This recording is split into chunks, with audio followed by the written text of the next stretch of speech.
तो इस एपिसोड की शुरुआत में हम देखते हैं कि ग्रिसा और फ्रीडा टाइटन्स में ट्रांसफॉर्म होकर एक दूसरे से लड़ने लगते हैं। फिर ग्रिसा फ्रीडा पर भारी पड़ने लगता है। ग्रिसा के टाइटन का वेट ज्यादा इसलिए नहीं, बल्कि ग्रिसा फ्रीडा से ज्यादा अच्छा लड़ता है इसलिए।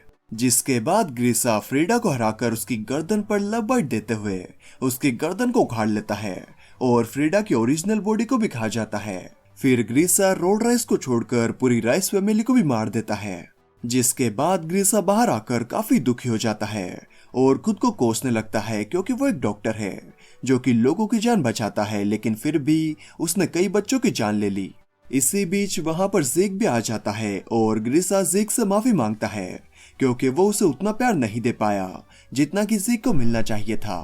फिर ग्रिसा ज़ेक से गले लगकर उससे रोते हुए माफी मांगता है, जिससे कि हमारे मंकी किंग यानी कि ज़ेक भाई साहब का भी दिल पिघल जाता है, जो कि नफरत की आग में तपकर पत्थर हो गया था। लेकिन तभी वहां पर एरन आ जाता है और ज़ेक का अपने डैड के साथ में भरत मिलाप खत्म हो जाता है।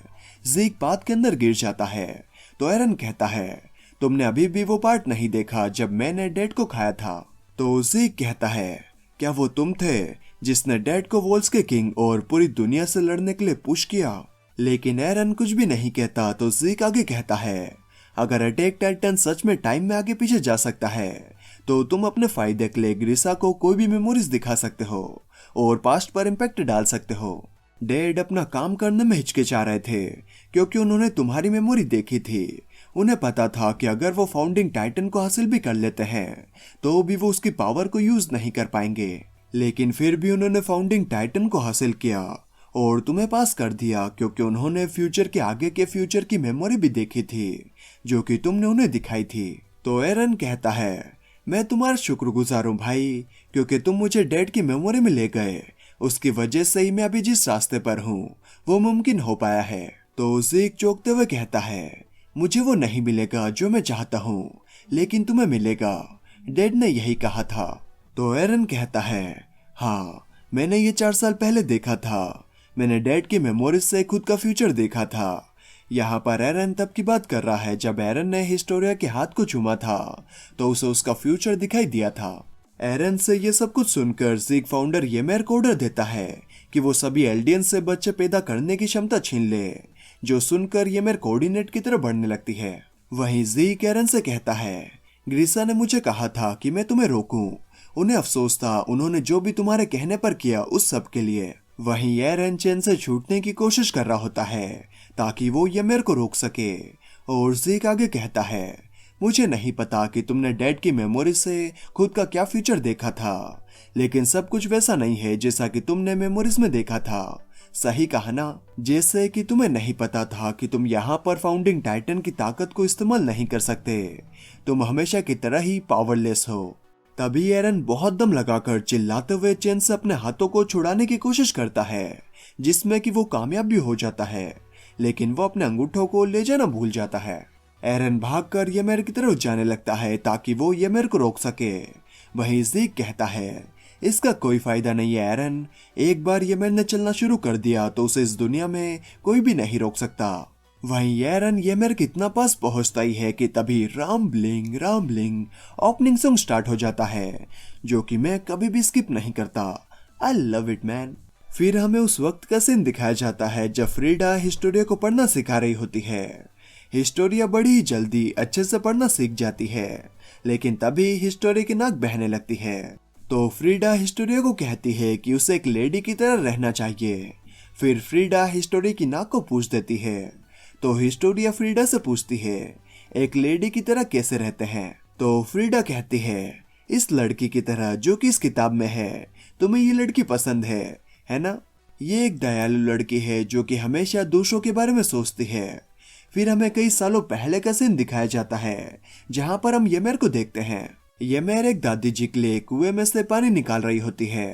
तभी सभी गांव वाले देखते हैं कि एक सेना उनके गांव की तरफ आ रही है। फिर अगले ही सीन में हम देखते हैं कि वो सेना येमेर के पूरे गांव को तबाह कर देती है, जिसमें कि कई लोगों की जान भी चली जाती है और कई लोगों को बंदी बना लिया जाता है। उन सभी बंदियों में से एक येमेर भी होती है। उन सभी लोगों को बंदी बनाकर उन सभी से काम करवाया जाता है।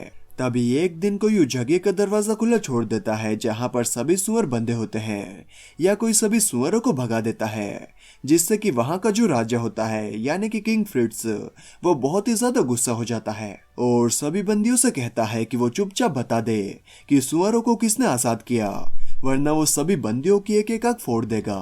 जो सुनकर सभी बंदी डर जाते हैं और कई लोग येमेर पर इल्जाम लगा देते हैं कि उसने ही सुअरों को भगाया है, बल्कि येमेर ने ऐसा कुछ भी नहीं किया होता। लेकिन फिर भी क्योंकि वो नेक दिल होती है और वो नहीं चाहती कि सभी लोगों की एक एक आंख फोड़ दी जाए, तो येमेर इस इल्जाम को स्वीकार कर लेती है, जिससे कि किंग फ्रिट्ज येमेर की एक आंख फोड़ देता है और येमेर को आजाद करके उसे मारने के लिए अपने सैनिकों और कुत्तों को उसके पीछे भेज देता है। सैनिक येमेर को 2 तीर मार देते हैं, जिससे कि येमेर की हालत बहुत ही खराब हो जाती है और वो रोने लगती है। लेकिन तभी येमेर को एक पेड़ दिखाई देता है, तो इससे पहले कि सैनिक उसे ढूंढकर मार दे, येमेर जल्दी से उस पेड़ के अंदर चली जाती है। उस पेड़ के अंदर एक गुफा सी होती है जहां पर थोड़ी दूर आकर येमेर का पैर फिसल जाता है और वो फिसल कर पानी में गिर जाती है। वहीं येमेर जब पानी में डूब रही होती है, तभी यह अतरंगी सा जीव येमेर के पास आकर उसके कांटेक्ट में आ जाता है, जिससे कि येमेर टाइटन में ट्रांसफॉर्म हो जाती है। यानी कि जीव के येमेर के कांटेक्ट में आने की वजह से येमेर के पास फाउंडिंग टाइटन की पावर्स आ जाती है। फिर येमेर अपनी पावर की मदद से कई रोड्स बनवाती है, कई ब्रिजेस बनवाती है और येमेर की वजह से एल्डियन जनजाति काफी बढ़ जाती है, जिससे कि खुश होकर किंग फ्रिट्ज येमेर से शादी कर लेता है ताकि वो येमेर के साथ बच्चे पैदा कर सके। फिर येमेर की पावर की मदद से किंग फ्रिट्ज मार्ले को हरा देता है और किंग फ्रिट्ज और येमेर के एक एक करके 3 बच्चे पैदा हो जाते हैं, जो कि तीनों लड़कियां होती है। फिर एक दिन एक सैनिक किंग फ्रिट्ज को भाले से मारने की कोशिश करता है, जो किंग फ्रिट्ज को तो नहीं लगता क्योंकि येमेर उसके सामने आकर उसे बचा लेती है। वहीं उस सैनिक को दूसरे सैनिक मार देते हैं। वहीं भाला लगने की वजह से येमेर की हालत बहुत ही ज्यादा खराब हो जाती है, लेकिन किंग फ्रिट्ज को इससे कोई भी फर्क नहीं पड़ता। वो कहता है, आखिर तुम क्या कर रही हो, चलो अब जल्दी से खड़ी हो जाओ, मुझे अच्छे से पता है कि तुम्हें कोई भी मामूली भाला नहीं मार सकता, मेरे गुलाम येमेर। जिसके बाद हम देखते हैं कि येमेर की मौत हो जाती है और किंग फ्रिट्ज अपनी तीनों बेटियों को येमेर के टुकड़े काट काट कर खिलाता है ताकि उनके पास भी येमेर की ताकत आ जाए। उसकी बेटियों के नाम होते हैं मारिया, रोज और सीना, मतलब कि तीनों वोल्स के नाम किंग फ्रिट्ज की बेटियों के नाम पर ही है। फिर जब किंग फ्रिट्ज मरने वाला होता है तो वो अपनी तीनों बेटियों से कहता है कि येमेर के लोगों की जनजाति बढ़ाओ, येमेर का खून कभी मिटना नहीं चाहिए। अगर मेरी बेटियां मर जाती है तो उनकी बॉडी मेरे पोते पोतियों को खिलाओ, अगर मेरे पोता पोती मर जाते हैं तो उनकी बॉडी किसी और बच्चे को खिलाओ, अगर मैं मर भी जाता हूँ तो भी मेरे एल्डियन लोग महान ताकत के साथ पूरी दुनिया पर राज करें और मेरे टाइटन्स अनंत तक महान बने रहें जब तक ये दुनिया हो। वहीं हम ये भी देखते हैं कि येमेर बड़ी मेहनत करके कई कोलोसल टाइटन्स को बनाती है। वो थक जाती है लेकिन फिर भी वो नहीं रुकती और टाइटन्स को बनाती रहती है और बनाती रहती है। फिर हम देखते हैं कि एरन येमेर से कहता है, इस सब को खत्म करने का वक्त आ गया है, मुझे अपनी ताकत दो, मैं इस दुनिया को खत्म कर दूंगा। तुम कोई गुलाम नहीं हो, ना ही तुम भगवान हो, तुम सिर्फ एक इंसान हो, तुम्हें किसी की भी बात मानने की कोई भी जरूरत नहीं है, तुम फैसला कर सकती हो, तुम ही फैसला कर सकती हो यहाँ पर अनंत तक रुकने का या इसे अभी खत्म करने का। वहीं एरन को ये सब कहते हुए देखकर ज़ीक एरन को रोकने के लिए कहता है और जब वो नहीं रुकता तो ज़ीक एरन को रोकने के लिए उसके पास जाते हुए कहता है, येमेर अभी सभी एल्डियंस की बच्चे पैदा करने की काबिलियत को छीन लो। वहीं एरन येमेर से कहता है, जो मुझे यहाँ तक लाया क्या वो तुम थी? तुम यहाँ पर काफी लंबे वक्त से किसी का इंतजार कर रही थी, करीब 2000 सालों से। फिर हम देखते हैं येमेर को, ये सब सुनकर उसकी आंखों में आंसू आ जाते हैं। वहीं ज़ीक एरन को रोकने के लिए उसके पास पहुंच ही जाता है, लेकिन तभी हम देखते हैं कि एरन के पास फाउंडिंग टाइटन की पावर आ जाती है और वो फाउंडिंग टाइटन में ट्रांसफॉर्म हो जाता है। जैसे ही एरन फाउंडिंग टाइटन में ट्रांसफॉर्म हो जाता है, वैसे ही वॉल मारिया की दीवार टूटने लगती है और उसके अंदर से कई कोलोसल टाइटन्स बाहर निकलते हैं, जो देखकर सभी के सभी बिल्कुल हक्के बक्के रह जाते हैं। कोलोसल टाइटन्स रम्बलिंग करना स्टार्ट कर देते हैं। वहीं आर्मिन और मिकासा भी सभी कोलोसल टाइटन्स और एरन के फाउंडिंग टाइटन को देखते हैं और समझ जाते हैं कि वो फाउंडिंग टाइटन एरन ही है। एरन का फाउंडिंग टाइटन कोलोसल टाइटन से भी काफी बड़ा होता है। आर्मिन मिकासा से कहता है कि हम जीत गए, ये एरन है जिसने की रम्बलिंग स्टार्ट की है। जो सुनकर मिकासा कहती है, एरन तुम लौट आए, तुम हमारी साइड हो। वहीं येलेना भी कोलोसल टाइटंस की रम्बलिंग को देख रही होती है, जो देखकर उसका तो सपना ही टूट जाता है और वो अपने प्यार सीक के बारे में सोचने लगती है। दूसरी तरफ आर्मिन को एहसास होता है कि कुछ तो गड़बड़ है, क्योंकि पहले आर्मिन को लग रहा था कि एरन ने रम्बलिंग मार लेके आर्मी को कुचलने के लिए की है, लेकिन जब आर्मिन देखता है कि एरन रम्बलिंग करने के लिए वोलमारे के साथ साथ वोलरोस और वोलसीना के कोलोसल टाइटंस को भी रम्बलिंग में यूज कर रहा है, तो आर्मिन समझ जाता है कि एरन का प्लान सिर्फ मारले की आर्मी को कुचलना ही नहीं है। तभी मिकासा और आर्मिन को एरन की आवाज सुनाई देती है। एक्चुअली उन दोनों से ही नहीं, बल्कि एरन सभी एल्डियन से बात कर रहा होता है, फाउंडिंग टाइटन की पावर की मदद से। एरन ये बात सभी एल्डियंस को भी बताता है।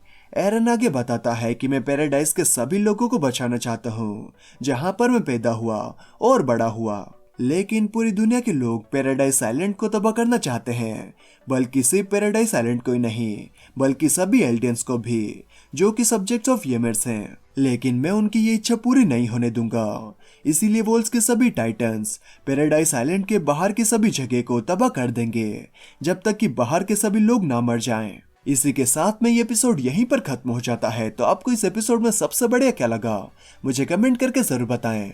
और यहाँ तक आए हो तो वीडियो तो अच्छी लगी होगी यार, तो लाइक और सब्सक्राइब भी कर देना। तो चलिए मैं मिलता हूँ आपसे अगली वीडियो में, तब तक के लिए bye bye and take care.